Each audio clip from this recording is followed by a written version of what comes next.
Hi, I want to talk to you today about side effects of Clomid. I'm on my first cycle of Clomid, so I want to talk about the side effects. I also want to talk about tools that I use while trying to conceive, tools for charting and stuff like that. And I also wanted to show you a little bit of my stash that I have for someday when we have a baby. I'll start off with the Clomid. Um, the dosage is 50 milligrams that I took, and the drug name is clomiphene citrate is the actual name of it. I got it in this huge bottle, but inside this bottle was a very small packet of 5 pills, which you can see I took. I had to take them cycle days 5 through 9. Some people are instructed to do it 2 through 6 or 3 through 7, but mine was 5 through 9. I thought that all the side effects would come cycle days 5 through 9 when I took the medicine, but it didn't. I was completely fine and I was excited because I was like, yay, I'm not going to have any kind of symptoms. But that wasn't the case. About a week before I got my positive OPK, which was yesterday, I started having side effects. I had hot flashes really bad, mostly at night, enough to wake me up, and I never really had hot flashes before, so what I thought were hot flashes weren't. These were very different. I would wake up with cold sweats, and I would also have cold sweats at work, which work is usually kind of hot anyway, so this kind of made it a little worse. I did have awful mood swings. I feel so bad for my husband and for the girls that I work with. I didn't have mood swings at them, but I had mood swings. I work in a service business, and every situation became comical basically because whenever I get moody, I rant about a lot of things, and people just find it funny, I guess, because the way I tell stories. So anyway, it wasn't so bad at work, but it was really bad for my husband because I guess it's not as comical with him. I also had some terrible things happen. Had a flat tire. I had sewage line bust at my home, um, and it busted on me, so that wasn't good. A few other things, so that didn't add to my mood swings, but it definitely helped to make them worse. But I did have mood swings. I also had one spell of dizziness. I was actually driving a 2-hour drive, and all of a sudden, just everything kind of shook, and it was weird. I had never had that before. So that was just one spell of dizziness, though. Um, no more than that. Other than that, I wouldn't say they were too bad. I think if the mood swings got worse next cycle, I would be afraid because it was already bad enough. Now, as far as my cycles for today, my symptoms for today, sorry. I am cycle day 21 today. I had a positive OPK yesterday. My OPK today is negative, however, it's barely negative. I'll show it to you. See if it'll focus on it.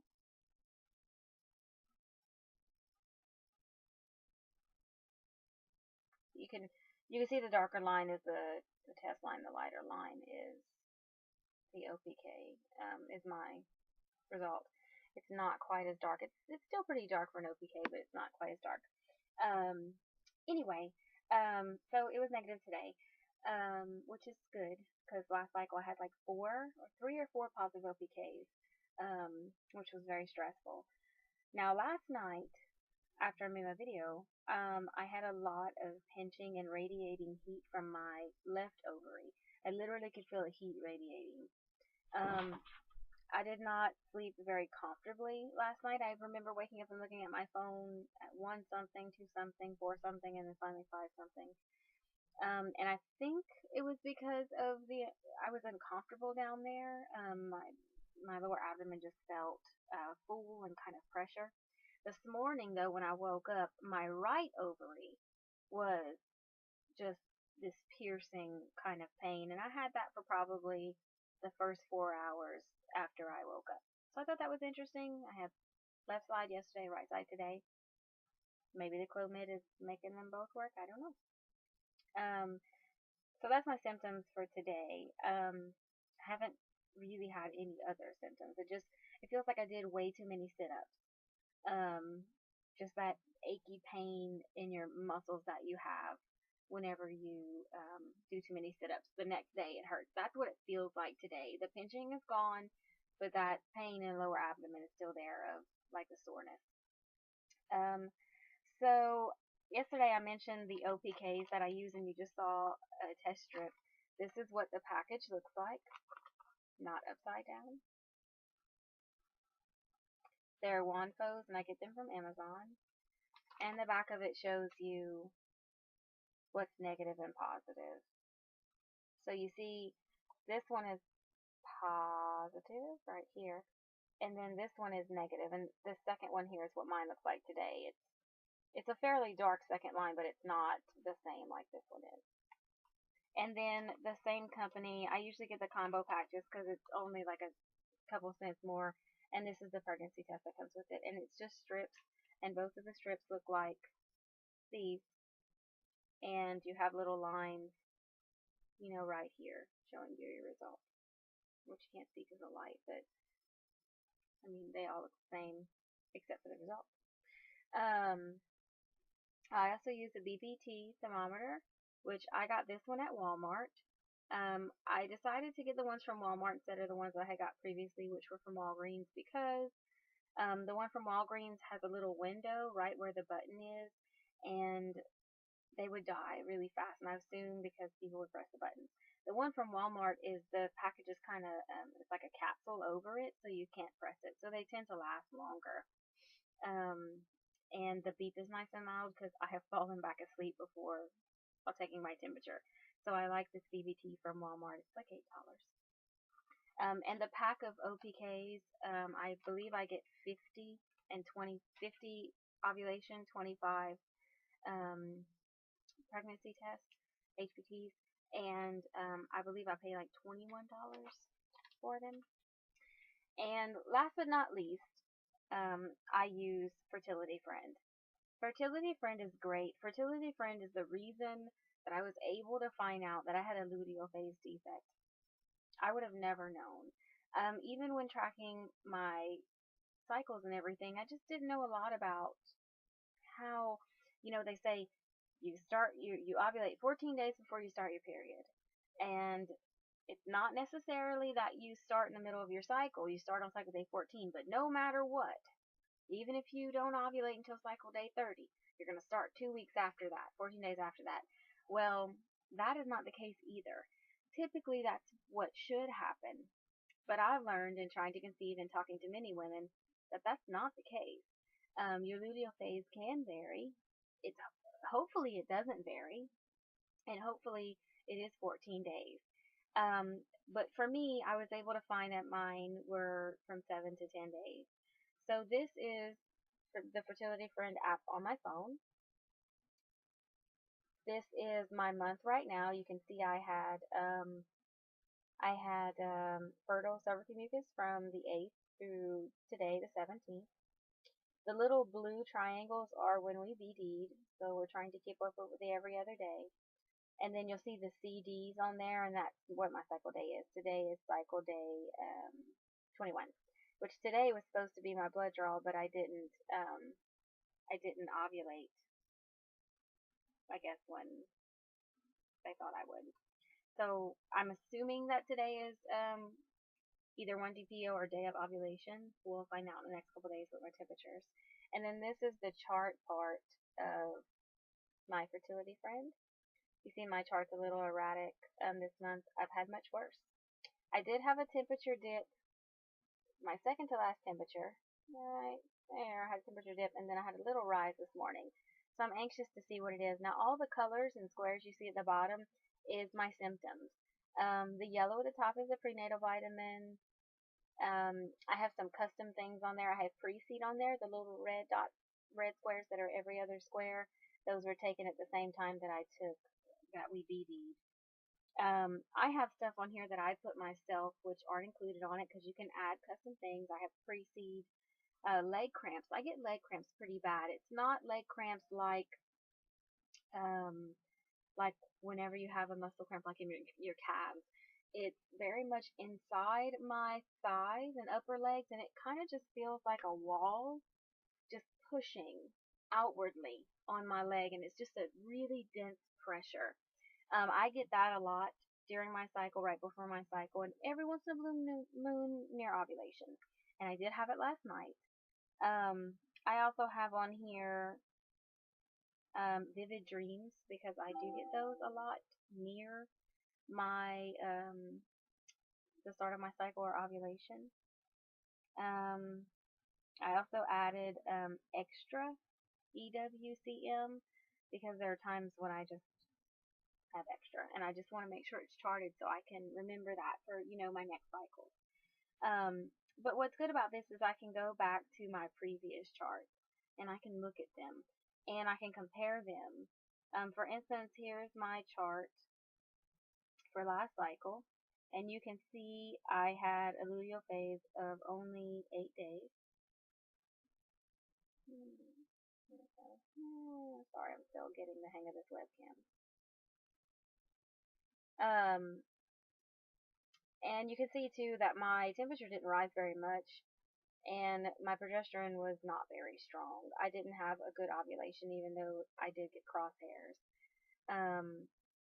And you can see here I had 3 days of positive OPKs, which is right there. But I'm not really even sure that I did ovulate. Didn't have the OPKs and the EWCM. It just didn't line up. It wasn't very good. There's other things such as the details section, and it says more about your cycle. As you can see here, your OPKs detected a possible ovulation on cycle day 21. This ovulation has not yet been confirmed by other fertility signs. And what that means is your temperature shift and stuff like that. The next section says your last peak fertile day was on cycle day 20, but you have to wait for at least 3 days of high temperatures to confirm ovulation. So, and it keeps up with all of that for you, which is really awesome.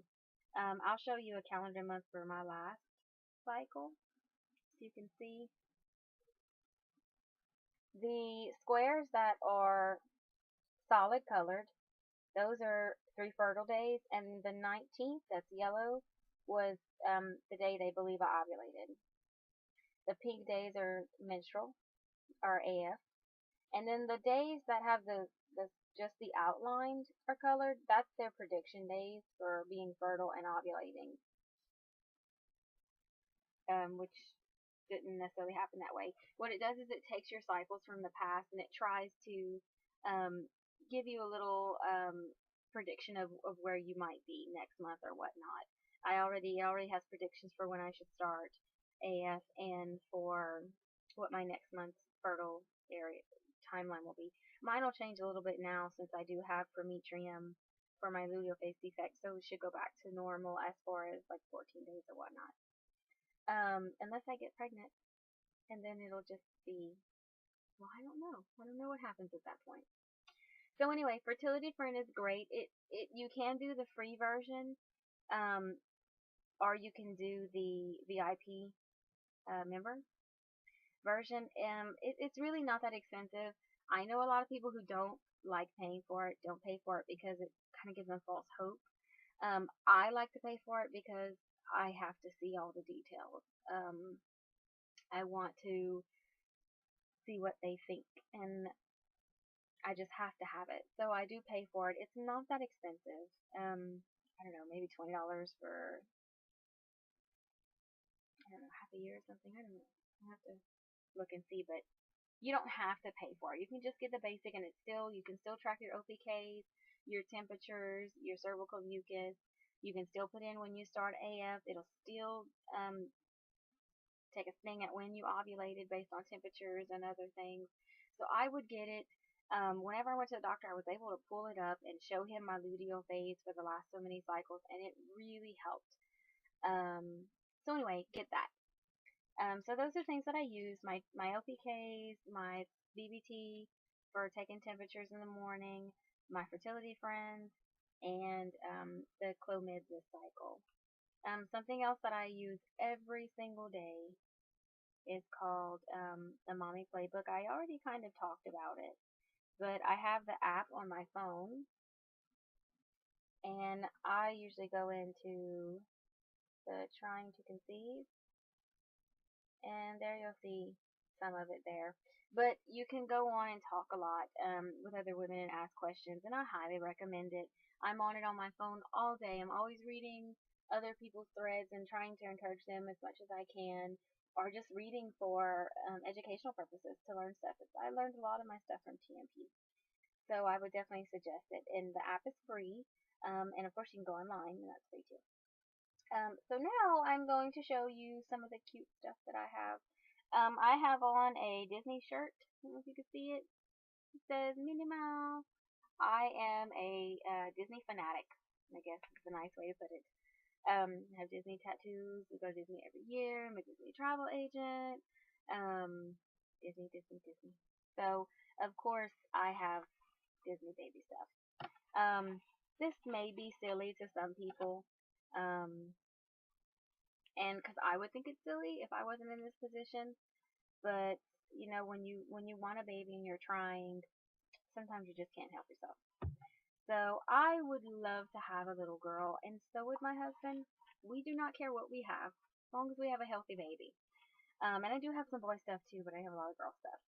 So I'm just going to show you a couple of things that I got recently. Look at these cute shoes. Is that not absolutely adorable? Look at the little bows.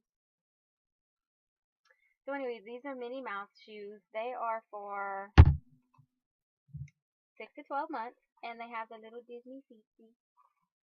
And because of my shirt that I have on right now, I decided to get this even if I never have a little girl, and even if it's years from now. I got this in 6 to 12 months just in case I ended up with a big baby. I had to get the matching shirt. Is that not cute? So we would be a matching pair. Bow and bow. And then one of the other things that I got, and my husband said, "What if we don't have a baby in 2013?" And I was like, "We're not going to, even if we get pregnant." So, I've been getting the years of the Disney stuff. We have all the ornaments for 2013, and we have a lot of, we just have a lot of things that we get for the years. So each year we get ornaments and stuff like that.